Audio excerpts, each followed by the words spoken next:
Hello दोस्तों। तो आज के इस सेशन में हम लोग 11th 12th और जेई नीट या तो 12th बोर्ड का बात ना करेंगे। हम लोग एक अलग सा एग्ज़ाम जो चल रहा है हाल फिलहाल में, बस कल था और आज था, जिसका नाम है बिहार एसएससी सीजीएल, है ना। बहुत ही बढ़िया एग्ज़ाम है, बहुत ही बढ़िया नौकरी है इसका, है ना। लोग जॉब छोड़ करके इस एग्ज़ाम को देने के लिए आ रहे थे, है ना। तो इसमें आज के हम सेशन में इसके बारे में थोड़ा सा डिस्कस करेंगे। और हाँ, जैसा कि जानते हैं कि ये जो क्लास है अपना वो फिजिक्स का क्लास है, तो आप लोग गेस कर चुके होंगे कि क्या होने वाला है। तो हम लोग आज के क्लास में, है ना, बिहार एसएससी सीजीएल में जो भी फिजिक्स से क्वेश्चन पूछा गया है ना, उसको हम लोग क्या करेंगे, यहाँ पे थोड़ा सा देखेंगे कि कौन कौन सा क्वेश्चन पूछा गया था और क्या क्या था एक्चुअली में, है ना। तो क्वेश्चन नंबर 1 में क्या है, क्वेश्चन नंबर 1 में इसमें पूछा गया है आपका कि हीट इंजन का इफिशियंसी क्या होता है ना। हीट इंजन का इफिशियंसी जो है वो इफिशियंसी जो है वो ईटा क्या होता है। और जहाँ पे ये भी चीज़ दिया हुआ था कि जो ये है आपका सोर्स है उससे हीट कितना लिया गया है, Q1 लिया गया है ना। और कुछ वर्क डन करके इसको सिंक में Q2 हीट को रिलीज कर दिया गया है, ठीक है। आपको बस इतना चीज़ दिया हुआ था, डायग्राम वगैरह कुछ ऐसा दिया हुआ नहीं था, बस बोला था कि Q1 जो है वो heat taken from the system है, मतलब सोर्स है, और ये जो Q2 का है हीट रिलीज है। अच्छा, एक चीज़ आप जानेंगे कि ये जो क्वेश्चन है हीट इंजन जो है ना, वो 11th क्लास के फिजिक्स में थर्मोडाइनमिक्स में चीज़ पढ़ना है ना, जो हीट में पढ़ा जाता है। इसमें हीट इंजन के बारे में आप लोग पढ़े होंगे क्या, कि हीट इंजन जो है वैसा इंजन होता है वो कहीं से हीट ले करके क्या करता है, तो कुछ मैकेनिकल वर्क करता है, ठीक है। क्या करता है वो, कुछ मैकेनिकल वर्क करता है यहाँ पे, ठीक है। और इस वर्क को हम लोग मान लीजिए कि W बोल रहे हैं, इसको बोला जाता है सोर्स, है ना। इसको हम लोग कहते हैं क्या, सिंक, हीट इंजन के केस में, ठीक है। तो सोर्स हम लोग उस जगह को बोलते हैं जहां से हीट को लेता है, वो एब्जॉर्व करता है, ठीक है। और सिंक जो है हम लोग उस जगह को कहते हैं जहां पे हीट को क्या करता है, वो रिलीज करता है, ठीक है। तो ये जो सोर्स हो जाएगा उसका वो क्या हो जाएगा, जो पेट्रोल जलता है या डीजल जलता है वहां से हो जाएगा वो, है ना, जो पिस्टन सिलेंडर के अंदर में होता है। और सिंक जो है हीट को कहाँ पे रिलीज करता है, तो एटमोस्फेयर में करता है, ये आपका सिंक हो जाएगा, ठीक है। कुछ वर्क डन करेगा। तो यहाँ से इसका जो फॉर्मूला होता है ना, हीट इंजन का जो बेसिक फॉर्मूला होता है वो होता है आपका आउटपुट डिवाइडेड बाई होता है इनपुट। अगर इतना से काम ना चले तो एक बेसिक फॉर्मूला है, उसको सब जगह आप लगा सकते हैं। ये होता है आपका क्या, डिजायर्ड इफेक्ट, है ना, डिवाइडेड बाई क्या होता है, तो इनपुट होता है। Desired effect divided by input. Desired effect कहने का मतलब कि हम लोग को क्या चाहिए था, इस हीट इंजन से क्या चाहिए था, है ना, क्या इससे उम्मीद था, क्या इसमें हमको चाहिए था, तो इसमें वर्क डन हमको चाहिए था, तो इस पे हो जाएगा, इसका एफिशिएंसी इक्वल टू हो जाएगा W divided by input. Input इसको क्या दिया गया है, हीट इंजन को, इसको दिया गया है Q1 हीट दिया गया है, Q1 दिया गया है। चलिए, तो यहाँ से ईटा इक्वल टू हो चुका है W डिवाइडेड बाई Q1, है ना। अगर आप यहाँ पे एनर्जी कंजर्वेशन लगाएंगे तो जो कुछ भी यहाँ पे हीट दिया जा रहा है Q1, वह वर्क डन हो जाएगा, कुछ वर्क किया होगा, जो बचा खुचा एनर्जी होगा वो आपको रिलीज कर दिया होगा एटमोस्फेयर में। तो यहाँ पे अगर कंजर्वेशन ऑफ एनर्जी, ऊर्जा संरक्षण सिद्धांत के अनुसार चले हम लोग, है ना, तो एक Q1 जो हो जाएगा, जो कुछ भी हीट दिया जाएगा work done plus heat release के बराबर हो जाएगा। तो यहाँ से लिख सकते हैं आप कि W जो होगा वो Q1 माइनस Q2 के बराबर होगा। Now put this value in this equation, तो ए नीटा ईटा इज इक्वल टू क्या हो जाएगा, Q1 minus Q2 divided by Q1। जब इनको आप डिवाइड करोगे तो 1 माइनस क्या आ जाएगा, ये Q2 डिवाइडेड बाई Q1 हो जाएगा, ठीक है। ये ऑप्शन में अवेलेबल था, तो इसका आंसर ये हो जाएगा, है ना। तो काफ़ी अच्छे अच्छे क्वेश्चन पूछे गए हैं, शानदार शानदार क्वेश्चन पूछे गए हैं। तो जो भी नॉर्मल बंदे हैं उनसे बनना थोड़ा ही मुश्किल हो जाता अगर ये चीज़ आप नहीं पढ़े रहेंगे तो, है ना। तो इसलिए बोला जाता है कि जब भी आप पढ़ाई कोई क्लास में कर रहे हैं तो थोड़ा सीरियसली करें।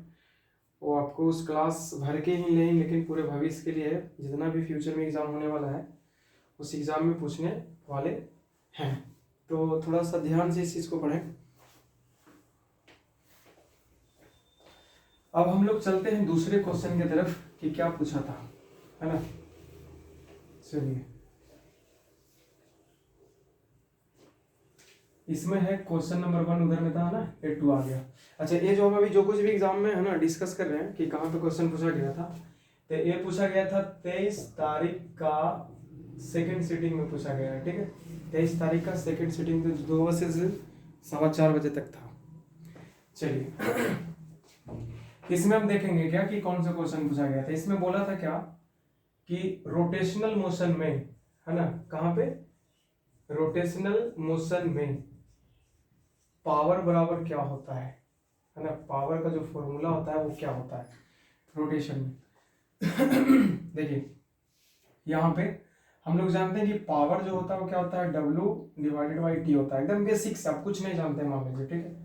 पावर इज इक्वल टू क्या होता है, work done divided by time. शक्ति इज इक्वल टू कार्य बटा समय। और W बराबर क्या होता है, तो फोर्स इंटू डिस्प्लेसमेंट होता है डिवाइडेड बाई क्या, टाइम। अब जरा देखिए, डिस्प्लेसमेंट डिवाइडेड बाई टाइम, विस्थापन बटा समय को क्या कहते हैं, वेलोसिटी कहते हैं। तो P बराबर आ चुका है, F इंटू क्या आ चुका है, तो V आ चुका है। तो पावर का फॉर्मूला यहाँ पे निकल चुका है, velocity into sorry force into क्या निकल चुका है, वेलोसिटी निकल चुका है। तो ये जो पावर है ना, ये आपका होता है ट्रांसलेशनल मोशन में। ट्रांसलेशनल मोशन में होता है ये पावर का फॉर्मूला। मतलब कि जब किसी वस्तु को इस तरह से, है ना, ले जाया जाता है स्ट्रेट लाइन में, या तो इस तरह से कहीं से ले जाया जाता है उसको, है ना। रोटेशन का नहीं है चीज, बस ट्रांसलेशनल का। ट्रांसलेशनल समझ में आता है ना, मतलब एक वस्तु को घसीट करके दूसरे जगह ले जाना। चलिए, अब हम लोग बात करते हैं इसका रोटेशन में क्या हो जाएगा। तो याद रखिएगा कि जिस तरह से फोर्स काम करता है एक वस्तु को एक जगह से दूसरी जगह ले जाने में ट्रांसलेशनल मोशन में, है ना, ठीक उसी तरह से एक टॉर्क कुछ होता है, क्वांटिटी, फिजिकल क्वांटिटी है टॉर्क, है ना, जिसको टाउ बोलते हैं हम लोग, टाउ से इंडिकेट करते हैं। और टॉर्क जो होता है वो किसी वस्तु को एक एक्सिस के अबाउट घुमाने में काम करता है, ठीक है, टॉर्क। तो इस रेक्टिलिनियर मोशन में या तो ट्रांसलेशन मोशन में यहाँ पे फोर्स है, तो यहाँ पे क्या आ जाता है, ये टॉर्क आ जाता है। यहाँ पर लीनियर वेलोसिटी है जिसको रेखीय वेग कहते हैं, यहाँ पर आप आ जाता है क्या, एंगुलर वेलोसिटी आ जाता है, ठीक है। तो यहाँ पे पावर इज इक्वल टू हो जाएगा, फोर्स का क्या बोलेंगे हम लोग, टॉर्क बोलेंगे, टाउ बोलेंगे, है ना। और यहाँ पे लीनियर वेलोसिटी है, तो लीनियर वेलोसिटी का वहाँ पे क्या हो जाएगा, तो एंगुलर वेलोसिटी। और एंगुलर वेलोसिटी को हम लोग लिखते हैं ओमेगा। इसका यूनिट हो जाता है रेडियन पर सेकंड हो जाता है। और टॉर्क का एक और फॉर्मूला होता है, टॉर्क इज इक्वल टू होता है ना, RF इंटू साइन थीटा होता है। उतना ज्यादा मैंने जानी चाहिए, है ना।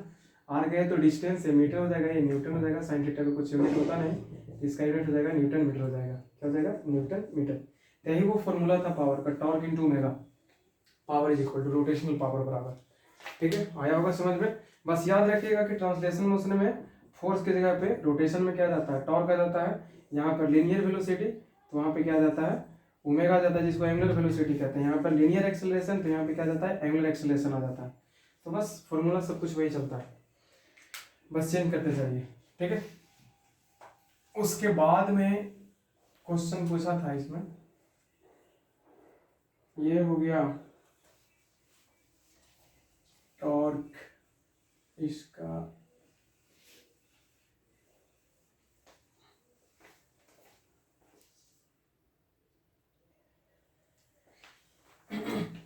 उसके बाद में तीसरा जो क्वेश्चन था, है ना, वो पूछा था क्या कि किलो वाट आवर जो है वो किसका यूनिट है ना। इसको क्या बोलते हैं हम लोग, किलो वाट घंटा, है ना। आवर का क्या हो जाएगा, घंटा हो जाएगा।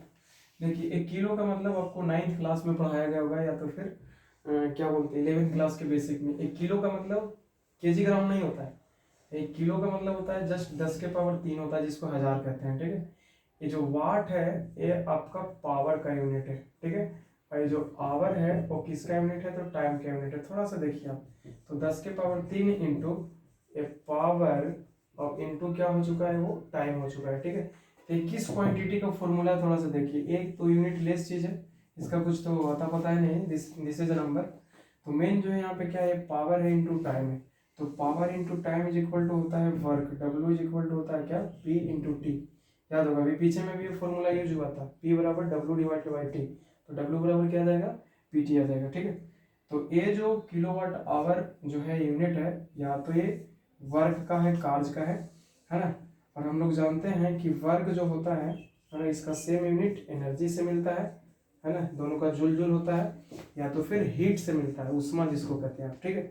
इन तीनों का यूनिट एंड डायमेंशन जो होता है वो क्या होता है, सेम होता है।